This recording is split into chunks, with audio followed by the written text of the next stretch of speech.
প্রিয়নবী হজরত মোহাম্মদ সাল্লাল্লাহু আলাইহি ওয়াসাল্লামের বয়স যখন মাত্র ৯ বছর ছিল তখন সেই সময় মক্কাতে কঠিন দুর্ভিক্ষ দেখা দিয়েছিল।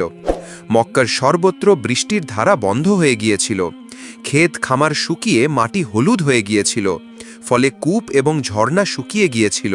তাই মানুষ দূর দূরান্ত থেকে জল খুঁজে আনত, কিন্তু তাও একসময় শেষ হয়ে যাচ্ছিল। যখন এই দুর্ভিক্ষ দীর্ঘস্থায়ী হল তখন কুরাইশদের সর্দাররা একে অপরের সাথে আলোচনায় বসল। একজন বলল, এখন আমাদের সবাইকে মিলে কোনো সিদ্ধান্ত নিতে হবে। যদি কিছু একটা না করি তাহলে আমাদের ঘর বাঁচবে না, আমাদের সন্তান এবং আমাদের পশু সব কিছুই মারা যাবে। তার কথা শুনে সকলেই পরামর্শ করল এবং পুরানো প্রথা অনুযায়ী পদক্ষেপ নেওয়ার ইচ্ছা করল।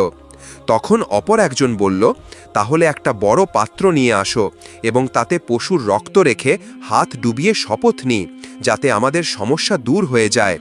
অতঃপর একটি বড় পাত্র আনা হলো এবং তাতে রক্ত ভরা হলো। তারপর এক এক করে কুরাইশদের বড় বড় সর্দাররা এগিয়ে এলো। সবাই কেমন আছেন? আশা করি সবাই ভালো আছেন। আমি আল্লাহর রহমতে আলহামদুলিল্লাহ অনেক ভালো। আবার চলে আসলাম আপনাদের মাঝে বরাবরের মতো নতুন একটি ভিডিও নিয়ে। আজকের ভিডিওটি খুবই গুরুত্বপূর্ণ একটি ভিডিও, তাই আপনারা সবাই ধৈর্য সহকারে পুরো ভিডিওটি কন্টিনিউ করবেন। যদি ভিডিওটি স্কিপ করে চলে যান তাহলে আসলে বুঝবেন না ভিডিওর গুরুত্বটা। তাই আপনাদের সবাইকে রিকোয়েস্ট করছি ধৈর্য সহকারে পুরো ভিডিওটি কন্টিনিউ করবেন। তো চলুন আমরা কথা না বাড়িয়ে মূল ভিডিওতে চলে যাই। আর অবশ্যই পুরো ভিডিওটি ধৈর্য সহকারে দেখবেন, কারণ ভিডিওর শেষে আরো কিছু গুরুত্বপূর্ণ কথা আছে। তো চলুন আমরা ধৈর্য সহকারে পুরো ভিডিওটি দেখে আসি। সবাই তাদের হাত রক্তে ডুবিয়ে বলতে লাগলো, মক্কায় বৃষ্টি হচ্ছে না, আমাদের শিশুরা মারা যাচ্ছে, আমাদের পশু শেষ হয়ে যাচ্ছে। আজ আমরা শপথ করছি যে আজ রাতে আমরা সবাই কাবার কাছে যাব এবং আমরা কাবার দেয়াল ধরে দাঁড়িয়ে থাকব ও দোয়া করব। আমরা ততক্ষণ দোয়া করতে থাকব যতক্ষণ না বৃষ্টি আসে। যদি বৃষ্টি নাও আসে তবে আমরা সেখানেই মারা যাব, কিন্তু কাবার দেয়াল ছাড়ব না। অতঃপর যখন মাঝরাত ঘনিয়ে এলো তখন সেই বড় বড় লোকেরা যারা রক্তে হাত ডুবিয়ে শপথ করেছিল তারা ধীরে ধীরে তাদের ঘর থেকে বেরোতে লাগলো এবং কাবা শরীফের দিকে রওনা দিল। সেই লোকদের মধ্যে আল্লাহর প্রিয় নবী হজরত মোহাম্মদ সাল্লাল্লাহু আলাইহি ওয়াসাল্লামের চাচা আবু তালেবও অন্তর্ভুক্ত ছিলেন। তাই আবু তালেব যখন তার ঘর থেকে বের হতে যাবেন তখন শিশু মোহাম্মদ সাল্লাল্লাহু আলাইহি ওয়াসাল্লাম এটি দেখে কাছে এলেন এবং নরমভাবে জিজ্ঞাসা করলেন, চাচাজান, আপনি কোথায় যাচ্ছেন? তখন আবু তালেব থামলেন, নিজের ভাতিজার দিকে তাকালেন এবং জবাব দিলেন, হে আমার ভাতিজা, তুমি কি জান না আমাদের মক্কা শুকিয়ে আছে, বৃষ্টি বন্ধ আছে এবং জলের অভাবে সবাইকে পেরেশান করে দিয়েছে। এই জন্য আমরা সবাই রক্তে হাত ডুবিয়ে শপথ করেছি যে যতক্ষণ বৃষ্টি না আসে ততক্ষণ আমরা কাবার দেয়াল ধরে দাঁড়িয়ে থাকব। আজ সেই প্রতিশ্রুতি পূরণ করতে যাচ্ছি। এটি শুনে আল্লাহর প্রিয় নবী হজরত মোহাম্মদ সাল্লাল্লাহু আলাইহি ওয়াসাল্লাম নিজের চাচা আবু তালেবের দিকে তাকালেন এবং নরমভাবে বললেন, চাচাজান, আপনি আমাকেও নিজের সাথে নিয়ে চলুন। তখন আবু তালেব তৎক্ষণাৎ জবাব দিলেন, না বেটা, সেখানে মক্কার বড় বড় লোকেরা জড়ো হবে, এরা সবাই কুরাইশদের সর্দার। যদি আমি একটি শিশুকে সাথে নিয়ে যাই তবে লোকেরা আমাকে কি বলবে? কিন্তু ছোট্ট মোহাম্মদ সাল্লাল্লাহু আলাইহি ওয়াসাল্লাম আবার জোর করলেন। আবু তালেব নিজের ভাতিজাকে অত্যন্ত ভালোবাসতেন। ভাতিজার এই জেদ দেখে তার মন মানল না। অবশেষে তিনি বললেন, ঠিক আছে, এসো আমার সাথে চলো। এভাবে আবু তালেব নিজের ছোট্ট ভাতিজা হজরত মোহাম্মদ সাল্লাল্লাহু আলাইহি ওয়াসাল্লামের হাত ধরলেন এবং তাকে সাথে নিয়ে রওনা হলেন। অতঃপর দুজনেই একসাথে চলতে চলতে খানায় কাবার কাছে পৌঁছে গেলেন। ওদিকে মক্কার সমস্ত বড় সর্দার এক এক করে কাবার কাছে জড়ো হলেন। গণনা অনুযায়ী মোট ৩২ জন বড় লোক সেখানে উপস্থিত ছিলেন। এরা তারাই ছিলেন যারা অঙ্গীকার করেছিলেন যে যতক্ষণ বৃষ্টি না আসে ততক্ষণ আমরা কাবার দেয়াল ধরে রাখব। যখন মক্কার সাধারণ লোকেরা খবর পেল তখন তারাও তাদের ঘর থেকে বের হতে লাগল। পুরুষরা, মহিলারা, বৃদ্ধরা এবং শিশুরাও সবাই এই আশায় খানায় কাবার দিকে অগ্রসর হলো যে হয়তো আজ বৃষ্টির জন্য কোনো পথ বেরিয়ে আসবে। ফলে ধীরে ধীরে খানায় কাবার চারপাশে মানুষের ভিড় বাড়তে লাগল। দেখে মনে হচ্ছে পুরো মক্কা যেন এক জায়গায় জড়ো হতে লাগল।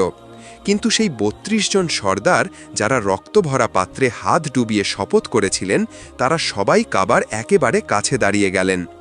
এদের সাথেই আবু তালেবও নিজের ভাতিজা হজরত মুহাম্মদ সাল্লাল্লাহু আলাইহি ওয়াসাল্লামকে সাথে নিয়ে এসেছিলেন। যখন সেই লোকদের নজর একটি শিশুর উপর পড়ল, তখন তারা সবাই অবাক হয়ে গেল। তৎক্ষণাৎ একে অপরের দিকে তাকাতে লাগল এবং আবু তালেবের দিকে দৃষ্টি নিবদ্ধ করল। তারপর কিছু লোক রাগের সাথে বলে উঠল, হে আবু তালেব, এটা কি করলে? তুমি এই বাচ্চাটাকে তোমার সাথে কেন নিয়ে এসেছো? তুমি কি জানো না যে আমরা সবাই মক্কার বড় বড় লোক? এই বাচ্চাটার এখানে কোনো কাজ নেই। আবু তালেব এই কথা শুনে নিজের ভাইপোর দিকে তাকালেন এবং নরম সুরে বললেন, হে আমার ভাইপো, যাও পিছনে গিয়ে বসে পড়ো। আল্লাহর প্রিয় নবী হজরত মুহাম্মদ সাল্লাল্লাহু আলাইহি ওয়াসাল্লাম সঙ্গে সঙ্গে চুপচাপ পিছনে সরে গেলেন এবং মজমার পিছনে গিয়ে বসে পড়লেন। অতপর সেই ৩২ জন সর্দার এগিয়ে এলেন এবং সবাই কাবা ঘরের দেয়াল শক্ত করে ধরলেন। তারপর একসাথে উচ্চস্বরে ডাকাডাকি করতে লাগলেন, হে কাবাকে সৃষ্টিকারী আল্লাহ, আমাদের উপর পানি বর্ষণ করো, বৃষ্টি দান করো। সবাই কাঁদতে কাঁদতে দোয়া করতে লাগলেন, কিন্তু আকাশে কোনো মেঘ এলো না। এভাবেই দোয়া করতে করতে পুরো রাত কেটে গেল, কিন্তু কোনো কাজ হলো না। অতপর যখন সকাল হলো, তখনও আকাশে বৃষ্টির কোনো চিহ্ন ছিল না। জমিন তেমনই শুকনো রইল, মেঘ এলো না এবং বৃষ্টি হলো না। সূর্য আস্তে আস্তে ওপরে উঠে এলো। তাই এবার সূর্যের তাপ বাড়তে শুরু করেছিল এবং তার তাপ মক্কার প্রতিটি কোণকে ঝলসে দিচ্ছিল। সেই লোকেরা যারা রাতভর বৃষ্টির জন্য ফরিয়াদ করছিল, দিন হওয়ার পরেও তারা কাবা ঘরের দেয়াল ধরে দাঁড়িয়ে রইল এবং বারবার একই দোয়া করতে লাগল। কিন্তু আকাশ একদম পরিষ্কার, মেঘের একটি টুকরোই দেখা গেল না। এই তীব্র রোদে সেই ৩২ জন লোক ঘামে ভিজে গিয়েছিল। তাদের মধ্যে অনেকের শরীর টলমল করতে লাগল, কেউ কেউ মাথা ঘুরে মাটিতে পড়ে যেতে লাগল। কিন্তু তবুও তারা নিজেদের জেদে অটল রইল এবং বৃষ্টি চাইতে লাগল। এমন সময় হঠাৎ আবু তালেব অনুভব করলেন যে কেউ তার কাপড় পিছন থেকে টানছে। তাই তিনি যখন ঘুরে দেখলেন, তখন দেখলেন তার ভাইপো ৯ বছরের হজরত মুহাম্মদ সাল্লাল্লাহু আলাইহি ওয়াসাল্লাম দাঁড়িয়েছিলেন। এই দৃশ্য দেখে আবু তালেবের মুখ কঠোর হয়ে গেল। তিনি রাগে বললেন, হে মুহাম্মদ, তুমি এখানে কেন এসেছ? ছোট্ট মুহাম্মদ সাল্লাল্লাহু আলাইহি ওয়াসাল্লাম অত্যন্ত আদবের সাথে বললেন, চাচা যান, আমাকে আসতে দিন, আমি দোয়া করব, তখন দেখবেন ওপরওয়ালা পানি বর্ষণ করবে। আবু তালেব এই কথা শুনে আরও অবাক হলেন এবং কঠোর সুরে বললেন, আমরা ৩২ জন মক্কার বড় বড় সর্দার রাতভর এখানে দাঁড়িয়ে আছি। আমরা সবাই বৃষ্টির জন্য ফরিয়াদ করেছি, কিন্তু ওপরওয়ালা পানি বর্ষণ করেননি। এবং তুমি মাত্র ৯ বছরের ছেলে, তুমি দোয়া করবে আর বৃষ্টি বর্ষণ হবে? যাও, গিয়ে নিজের জায়গায় বসে পড়ো। চাচার মুখে এমন কথা শুনে আল্লাহর প্রিয় নবী হজরত মুহাম্মদ সাল্লাল্লাহু আলাইহি ওয়াসাল্লাম আস্তে আস্তে পিছনে সরে গেলেন এবং গিয়ে নিজের জায়গায় বসে পড়লেন। এরপর সেই ৩২ জন লোক আবার বৃষ্টির জন্য ফরিয়াদ করতে লাগলেন। সবাই একসাথে উচ্চ স্বরে পুনরাবৃত্তি করছিল, হে কাবাকে সৃষ্টি করনেওয়ালা, আমাদের ওপর পানি বর্ষণ করো। হে কাবাকে সৃষ্টি করনেওয়ালা, পানি দান করো। এভাবেই সময় গড়িয়ে যেতে লাগল। ২ থেকে ৩ ঘন্টা আরও কেটে গেল, কিন্তু আকাশ তেমনই পরিষ্কার রইল। না মেঘ এলো, না বৃষ্টির কোনো চিহ্ন দেখা গেল। জমিনে তাপ আরও বেড়ে গিয়েছিল। সূর্যের তাপে লোকেরা নিস্তেজ হয়ে যাচ্ছিল। এমন সময় হঠাৎ আবু তালেব আবার অনুভব করলেন যে কেউ তার কাপড় পিছন থেকে টানছে। তাই তিনি ঘুরে দেখলেন, আবারও ছোট্ট হজরত মুহাম্মদ সাল্লাল্লাহু আলাইহি ওয়াসাল্লাম দাঁড়িয়েছিলেন। তখন আবু তালেবের মুখে রাগের চিহ্ন দেখা গেল। তিনি কঠোর সুরে বললেন, হে আমার ভাইপো মুহাম্মদ, তুমি আবার এখানে কেন এসেছ? এই শুনে প্রিয় নবী সাল্লাল্লাহু আলাইহি ওয়াসাল্লাম অত্যন্ত নরমভাবে বললেন, চাচা যান, আমি এবার পানি চাইতে আসিনি, আমি তো আপনার ঘাম মুছতে এসেছি। ফলে নবী করিম সাল্লাল্লাহু আলাইহি ওয়াসাল্লাম নিজের চাদর সামলালেন এবং ভালোবাসার সাথে নিজের চাচা আবু তালেবের মুখ থেকে ঘাম মুছলেন। এটা দেখে আবু তালেবের মন গলে গেলেন এবং নিজের ছোট্ট ভাইপোকে বুকে জড়িয়ে ধরলেন। এই সময় ছোট্ট মুহাম্মদ সাল্লাল্লাহু আলাইহি ওয়াসাল্লাম আস্তে আস্তে বললেন, চাচা যান, আমাকে আসতে দিন, আমি একটা কাজ করব আর উপরওয়ালা পানি বর্ষণ করবে। এই কথা শুনে কাছে দাঁড়িয়ে থাকা একজন লোক চিৎকার করে বলে উঠল, হে মক্কার লোকেরা, সুসংবাদ, পানি এসে গেছে। লোকেরা অবাক হল এবং মোহাম্মদ সাল্লাল্লাহু আলাইহি ওয়াসাল্লামের দিকে মনোযোগী হল। সবাই ডাকল, হে মোহাম্মদ, চলে এসো, তাড়াতাড়ি চলে এসো। ফলে মোহাম্মদ সাল্লাল্লাহু আলাইহি ওয়াসাল্লাম এগিয়ে এলেন এবং কাবার কাছে দাঁড়িয়ে জিজ্ঞাসা করলেন, তোমরা কি করছিলে? লোকেরা বলল, আমরা বৃষ্টির জন্য দোয়া করছিলাম। তখন মোহাম্মদ সাল্লাল্লাহু আলাইহি ওয়াসাল্লাম বললেন, যখন তোমরা দোয়া করছিলে তখন আমি পেছনে ছিলাম। এখন যখন আমি দোয়া করব আর তোমরা সবাই আমার পেছনে থাকবে। এটা শুনে 20 জন লোক আদব করে পেছনে সরে গেল, কিন্তু 12 জন সর্দার অহংকার করে বলল, এই 9 বছরের ছেলেটি সামনে আর আমরা পেছনে, আমাদের ইজ্জত কমে যাবে। তখন মোহাম্মদ সাল্লাল্লাহু আলাইহি ওয়াসাল্লাম শান্তভাবে বললেন, হে মক্কার লোকেরা, পেছনে সরে যাও, কারণ এখন যদি আমি পেছনে সরে যাই তাহলে বৃষ্টি আর কখনো আসবে না। তখন 20 জন লোক ঘাবড়ে গেল। তারা 12 জন জেদি সর্দারকে বলল, সাবধান, যদি মোহাম্মদ সাল্লাল্লাহু আলাইহি ওয়াসাল্লাম পেছনে সরে যান তাহলে আমরা সবাই ধ্বংস হয়ে যাব। এটা শুনে সেই 12 জনও নরম হয়ে গেল এবং সবাই পেছনে সরে গেল। এভাবে মক্কার বড় বড় সর্দাররাও ছোট্ট মোহাম্মদ সাল্লাল্লাহু আলাইহি ওয়াসাল্লামের পেছনে দাঁড়িয়ে গেল।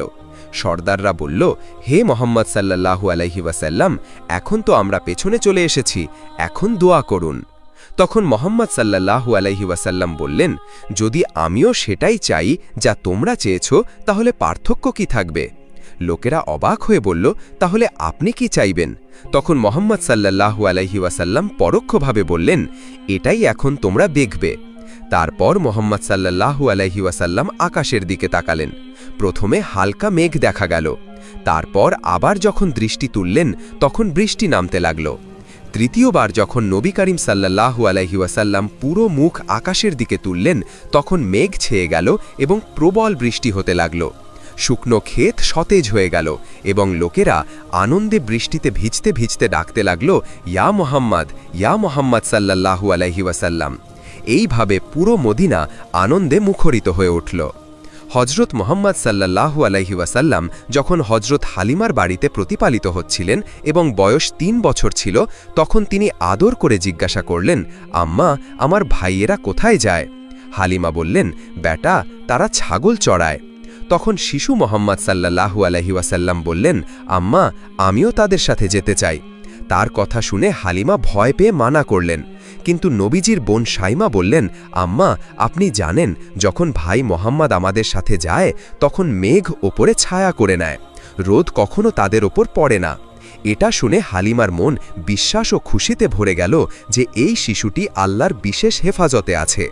শাইমার কথা শুনে হালিমার মনে শান্তি এলো, কিন্তু তবুও মায়ের মন তিনি শিশু মোহাম্মদকে নিজের চোখের আড়াল করতে দ্বিধা করতেন। কিন্তু যখন শিশু মোহাম্মদ বারবার খুব আদর ও নিষ্পাপতার সাথে জোর করলেন তখন অবশেষে হালিমা অনুমতি দিলেন। এভাবে একদিন শিশু মোহাম্মদ সাল্লাল্লাহু আলাইহি ওয়াসাল্লাম নিজের দুধ ভাইদের সাথে ছাগল চড়াতে জঙ্গলের দিকে গেলেন। ছোট্ট শাহজাদার ভঙ্গি ছিল খুবই অনন্য। কখনো কোনো ছাগলের মাথায় হাত বুলিয়ে দিতেন, কখনো আদর করে ডাকতেন। আর আশ্চর্যের বিষয় হল ছাগলগুলো তার কাছে এসে শান্তিতে চড়তে থাকত। এই নিয়ম কয়েকদিন চলল। এইভাবে 4-5 দিন শিশু মোহাম্মদ সাল্লাল্লাহু আলাইহি ওয়াসাল্লাম নিজের ভাইদের সাথে ছাগল চড়াতে যেতেন এবং সবাই দেখত যে যেখানে শিশু মোহাম্মদ সাল্লাল্লাহু আলাইহি ওয়াসাল্লাম পা রাখতেন সেখানে কাঁটা ফুটত না, ছাগলগুলো পথ হারাত না, বরং সব দিকে শান্তি ও হেফাজতের ছায়া থাকত। কিন্তু একদিন হজরত হালিমা নিজের মনকে নিয়ন্ত্রণ করতে পারলেন না। তিনি আদর করে বললেন, বেটা মোহাম্মদ, আজ থেকে তুমি ছাগল চড়াতে যাবে না, কারণ তুমি এখনো খুব ছোট, তুমি রোদ ও জঙ্গলের কঠোরতা সহ্য করতে পারবে না। আমি চাই না যে তোমার একটুও কষ্ট হোক। দুধ মাতা হালিমার কথা শিশু মোহাম্মদ চুপচাপ মেনে নিলেন।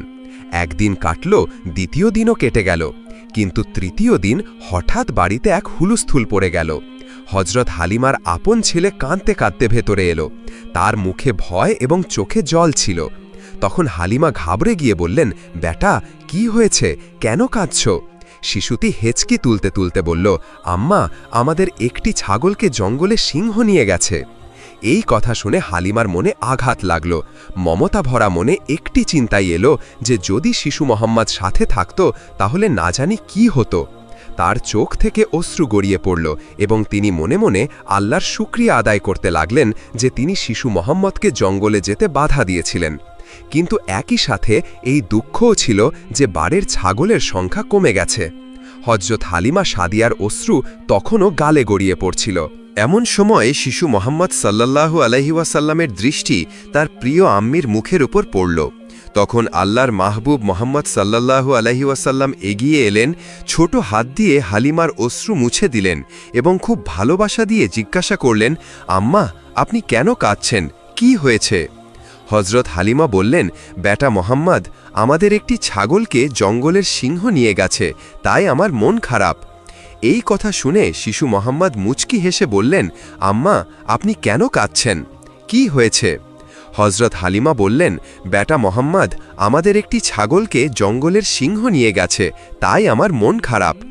এই কথা শুনে শিশু মোহাম্মদ মুচকি হেসে বললেন, আম্মা, আপনি দুঃখ করবেন না, আমরা আমাদের ছাগলকে এখনই সিংহদের কাছ থেকে ফিরিয়ে আনছি। এই কথা শুনে হালিমা সাদিয়ার মন আরও ঘাবড়ে গেল এবং তিনি বললেন, বেটা মোহাম্মদ, এমন হয় না, সিংহ খুব ভয়ঙ্কর হয়, সে কাউকে কিছু ফিরিয়ে দেয় না এবং তুমি তো এখনও খুব ছোট, যদি তুমি তার কাছে যাও তাহলে সে তোমার ক্ষতি করতে পারে। তখনই শিশু মোহাম্মদ সাল্লাল্লাহু আলাইহি ওয়াসাল্লাম বললেন, আম্মা, সেসব অন্য কারোর কথা শুনে হয় না, বরং সেটাই হয় যা মোহাম্মদের কথা শুনে হয়। যখন মোহাম্মদ সাল্লাল্লাহু আলাইহি ওয়াসাল্লাম বলবেন, তখন জঙ্গলের সিংহরাও ছাগল নিয়ে নিজে হেঁটে চলে আসবে। এই কথা শুনে হযরত হালিমা সাদিয়ার চোখ বিস্ময় ও ভক্তি নিয়ে খুলে গেল। অতঃপর শিশু মোহাম্মদ তার প্রিয় আম্মিজান হালিমার হাত ধরে গ্রাম থেকে জঙ্গলের দিকে হেঁটে চললেন।